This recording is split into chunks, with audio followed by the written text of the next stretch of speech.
Hey friends, if you're watching this, I'm guessing you are considering relocating or buying some waterfront property in the Central Florida area. Hi, I'm Mike Derenthal. I'm gonna spend the next few minutes giving you a broad brush overview of the lakes and the chain of lakes here in the Central Florida Orlando market that I spend a lot of time talking with people over the years. I am a fourth generation Floridian, born and raised here, was fortunate enough to be able to spend most of that time living on the water, different lakes here in the Tampa area and over here in Orlando. I've been here in Orlando for 25 years. I've been selling and specializing in waterfront sales for over 20 years as a professional broker.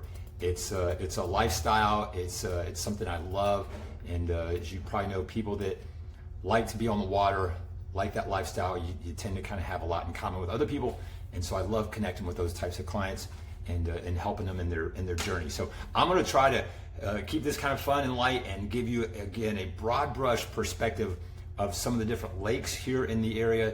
We're going to focus on the more popular chain of lakes, and it's going to help really, I think, give you a foundation to work with. And then what I usually do, I kind of start broad picture like this with most of my clients before we really zero in on, what community, what type of house, what are they looking to do on the lake, how important are the schools, drive time to other areas and that kind of stuff.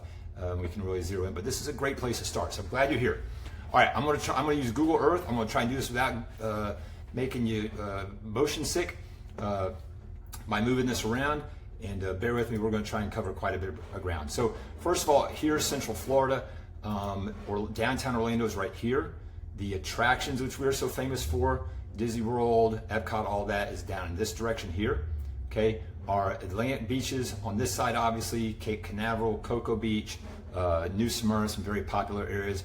Those beaches are about 50 minutes to an hour plus from the Orlando area. So if you want to enjoy the beach, you're a fairly quick drive over there. There's some nice expressways that get you over there quickly. If you're more of a Gulf Coast person, want to get over to the Tampa Bay area, enjoy the beaches over there, that's probably going to be closer to a 2-hour drive by the time you get through the drive time and actually get over to the beach. Great options, both coasts, and Orlando is perfectly situated in terms of being a nice metropolitan area with some great surrounding suburbs and more rural locations, and still keep you within drive time to the beach, not be so close to any concerns you might have about hurricanes and other stuff like that. So Orlando really is a sweet spot in the state of Florida. The state of Florida, I've read somewhere, has over 7,000 freshwater lakes in it. I've never taken the time to confirm that, but it's in that range. And here in the Central Florida area, I think I read somewhere we've got close to 3,000. Most of the lakes in the state of Florida are going to be located kind of in this swath here, kind of we call the I-4 corridor. The Orlando area has a ton of waterfront. Over here, Lakeland, Winter Haven area, that's where Cypress Gardens is, the old ski show that you might remember if you're my age. Over here, several chains of lakes over here, and then over here in the Tampa area, North Tampa in particular, has a lot of lakes. That's where I grew up, on a lake over there in a town called Odessa. So for this video, we're going to zero in and talk about the primary chains of lakes and more popular lakes here in the Orlando market. I'm going to zoom in a little bit, and we're going to start in the downtown area. So this is downtown Orlando, okay, and then we have some these are all kind of suburbs, and the city of Orlando has expanded drastically over the years and kind of keeps growing out. But these lake communities, if you're a waterfront person, it's probably because you enjoy the space, the serenity, the privacy, and being able to kind of not have neighbors right in your backyard and be able to enjoy whatever it is you like to do on the water. So here in the Orlando market, we've got our top two most popular and most expensive waterfront areas are Windermere over here and the Winter Park chain over here. So we're going to spend some time talking about both. Let's start over here in Windermere. Windermere is probably, depending on where you are in the chain, 45 minutes plus or minus to downtown Orlando, accounting for traffic. Sometimes you can make it faster, maybe closer to a 30-minute drive. Really depends on traffic. Windermere chain is characterized by, you've got beautiful lakes out there. They're fairly large. They're interconnected with a canal system that is fairly well maintained, and you can let me zoom in here. I'm sorry. Let's see if I can do this. Okay. All right. So yeah, we're gonna get in a 3D mode here. So this is the Windermere chain. It's also sometimes called the Butler chain of lakes. We've got some of our biggest, most luxurious waterfront estate type property on the Windermere chain. There's a number of celebrities, athletes have lived out there. Shaquille O'Neal used to have a house that's on the shore of Lake Windermere, and so it's a lot of fun to get out on that lake, and because you can travel from one lake to the next fairly easily and fairly open, well-maintained canals with good depth. You can get just about any type of freshwater boat through those fairly predictably, and so it offers essentially endless amounts of cruising and whatnot. These are, I see a lot of stuff on the internet that calls these a crystal clear body of water. I would tend to say they're closer to more of a tannin stained, meaning like a tea color, and that has a lot to do with the vegetation and the hydrology of the lake. I'm gonna see if we can zoom in here. If I can get my Google Maps to work properly. And a lot of these lakes that have more of the tannin stains to them are because they have a lot more cypress, brown cypress trees on the perimeter, and that contributes a lot to the watercolor. There is a tannin stained lake versus a clear lake. There's no difference in the healthiness of the lake. A lot of times these are ecologically more healthy than very clear bodies of water, for stuff we can go into in another video. But that is a question I seem to get quite a bit that pops up from people, and some people prefer one over the other. It just really depends on what you're used to. I'm gonna get us reoriented north. That's how I like to do it. Here in the Windermere chain, you've got you do have some very good public school options. There's quite a few excellent private schools out there, and you have a mix here on the Windermere chain of older, larger properties that were put in before HOAs and deed restricted communities kind of became in vogue, 30, 40 years ago. And because of that, you've got sometimes more eclectic types of property styles out there. So you might have an amazing 15,000 square foot lakefront estate mansion that's immediately adjacent to a large piece of property that's absolutely beautiful and still has a fairly modest 1950s era, block ranch home on it. And so that's kind of the mix that you get out there. Some people love that. I have other buyers that say, Mike, we're looking for something that's got a little more of a homogeneous type of neighborhood. Homes were built the same time frame, similar architectural style, that kind of stuff. Really just depends on what you're looking for. And I have to kind of climb that learning curve with my clients to figure out exactly what is it you're looking for, and then we kind of start focusing our search in that respect. So Windermere chain, schools are great out there. You've got price ranges. I think you are paying. I think there was one that closed out there last year that was upwards of, I think, in the $20 million range on the high end. Your median range out there is probably closer to $2 million, and you're paying seven figures just to get some dirt out there. So if you're in that price range, that's a great place to look. If you're in a lower price range, there's other options for you that are also fantastic. But that kind of gives you just a broad overview of what we're looking at there. The Windermere community, there's a small downtown Windermere business district. It's very, very cute, charming, lots of coffee shops and stuff like that. Fairly walkable, depending and that is right here in this area here. So if you're in close proximity on these inner lakes, walk right down the downtown area. They have festivals, churches, all sorts of stuff going down there. If you're out here on the perimeter, I wouldn't necessarily call it walkable, but it is a short drive to get over there. And a very cohesive, fairly still has an old Florida quaintness and charm to it, but still some extremely gorgeous, more modern, contemporary types of real estate, and some newer communities out there that have gone up in the last, I say newer, 30 to 40 years. So neat lakefront area, and there's a reason why that's some of our most expensive real estate as well. So Windermere chain out here, again, just to keep your bearings straight. Let me see if I can get us back in more of a overview here. Okay, and going to go back down towards the downtown Orlando area, this direction here. And we're going to talk about the Winter Park chain real quick. So Winter Park, probably right up comparable to Windermere in terms of price points. You're still, there's homes. I think there was a sale there this past year closer to $10 million. You're looking to pay seven figures just for the dirt to get directly on this chain of lakes. These lakes are connected by canals, so for the most part you can navigate from one to the next. The nuance here is that a lot of these canals, this Winter Park Town of Winter Park goes back to the early 1900s is where it really started to pop, and there was a lot of vacation homes, little 2-bedroom, 1-bath cottages that were built in Winter Park. That's the name, from people that were coming down and they were wintering down here in the Orlando area, Winter Park. So you've got more history out here and more historic homes, still some larger estates, but not as much large tracts of land as you might have in Windermere and some of these other lakes. So again, it just contributes to a different feel, different vibe. Very walkable downtown district. Downtown Winter Park, Old Winter Park is famous for shops, dining. There's several Michelin-rated restaurants that you can go to for dinner, and just a lot of very highly sought after area. Big destination, even for folks that don't live in Winter Park that want to go there and just spend the afternoon. Festivals, art shows, that kind of stuff.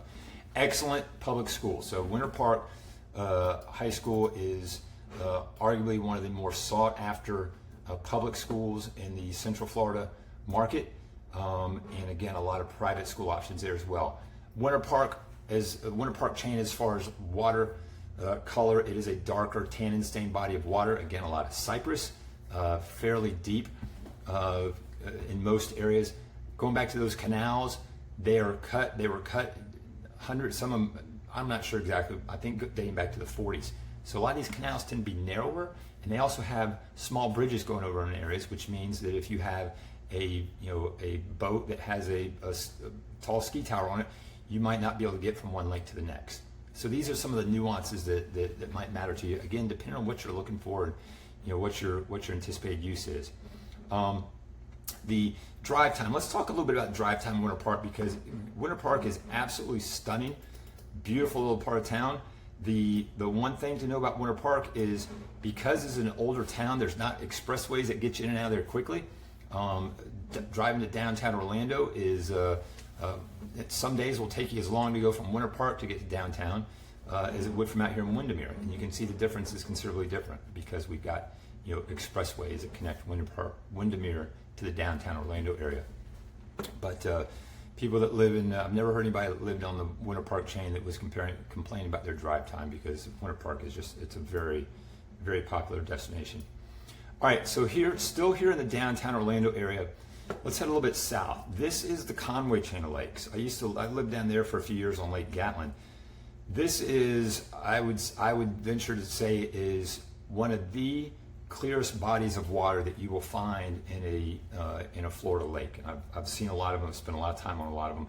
And I've been on the Conway chain some days and could see 25 feet down, like it was glass. It's absolutely stunning. Clear white sandy bottoms throughout. You've got good water depth, so it opens up makes it a more boatable, more for water sports, whatnot. If you've got a wakeboard boat, something that has a deep draft, and you need I've heard, I don't know, people tell you between 12 to 15 feet of water depth to get the proper wake and everything. That is one of the things that you're getting with the Conway chain. Conway chain tends to be a boater's chain of lakes. There's some lakes that you have out there that you don't see a lot of boat traffic. Beautiful lakes, beautiful homes, but you don't see people out on them as much. People that live on the Conway chain tend to like to be out there and use the lake. So a lot more water sporting activities. There's also, it's more easily accessed by the public. There's several public boat ramps that you can get on the water. It's a pro and a con. It makes it easy to pop your boat out when you need to if you don't have a ramp accessible at or near your house. It also means that it can attract more traffic on the weekends and stuff. You'll have folks that come in and drop jet skis and boats, so sometimes that lake can get a little bit busier. These canals are all fairly easy to navigate. There was we had a drought, 15, 20 years ago. The canal from Gatlin, like I used to live on this smaller one up on the north end, was very difficult to navigate because it got kind of silted up and full of weeds and whatnot. There's a Conway navigational board that maintains, it's a small tax district down there that does try to keep those canals cleaned out, and it's usually not an issue. Sometimes you'll hear people talk about how many lakes are in the Conway chain of lakes. Technically, there's Lake Gatlin up here. Let's see if Lake Gatlin title popped up there. Little Lake Conway and Lake Conway, sometimes called Big Lake Conway. from an aerial, it almost looks like there's 5 pools. You've got the South Lake here, Big Lake Conway here. Little Lake Conway is broken up into 2 main pools. There's Bird Island there, and then Lake Gatlin on the north is smaller. All of these are fantastic ski lakes. This is I think Lake Gatlin is 80, 90 acres or so definitely a decent sized ski lake for boating activities. Excellent fishing, and a very social lake as well. There's a sandbar that you can come to over here. You can kind of see that. People park their boats out there, hang out, and it's a fun place to live. The other thing that's nice about the Conway chain, quick drive to downtown Orlando, right up Orange, one of our main arteries. Typically you can get up there 30-ish minutes, depending on where you're on the chain. And again, the drive time is if you're looking for a quick drive to the airport, the Conway chain, nothing can beat it, because Orlando International is right here. I've sold a lot of homes to pilots and people that need to have that close proximity to the airport. Orlando International is right here. If we go north a little bit of downtown Orlando, again, downtown Orlando right here, I've circled out the College Park area. College Park is not a chain of lakes per se, but it is it's a highly sought after waterfront or neighborhood that happens to have some fantastic lakes. I'm in College Park currently. I'm on Little Lake Fairview, and we've got these chain of lakes. Little Lake Fairview right here, Big Lake Fairview, very clear water typically. Not quite as clear as Conway chain, but white sandy bottoms, very pretty lakes. Lake Fairview, this one right here, is unusual in Central Florida, and it's one of the few lakes that you can actually take your boat to a restaurant. And I have people from up north ask me about that all the time. It's not that usual here in the state of Florida to have freshwater bodies of water that you can boat to a restaurant or commercial space like that. The reason being that most of these waterfront properties were developed long enough ago where they were, fairly rural, and they were just homes. And you don't have a lot of commercial development along most of the shores of our lake, which is a pro and con. I kind of like it, but it is fun to do when you're in Lake Fairview to run over there. There's a great restaurant right over here on the west side of the lake. So that's College Park. The thing what College Park is really kind of more popular for, I guess I would say. First of all, very close proximity to downtown Orlando. You can hop right on the interstate here, and you can get down to downtown Orlando in 10 minutes. Typically, it has an old school community feel to it. This neighborhood had a lot of older bungalows and a very cohesive, tight-knit community. A lot of those homes have started to get scraped in the last few years, and you've got some beautiful modern homes going up here, smaller lots. Except some of these waterfront lots are, an acre plus or minus, so you can actually get the space that you're looking for. All right, moving along, we are going to go out here to, I'm going to park, let's see, okay, Johns Lake.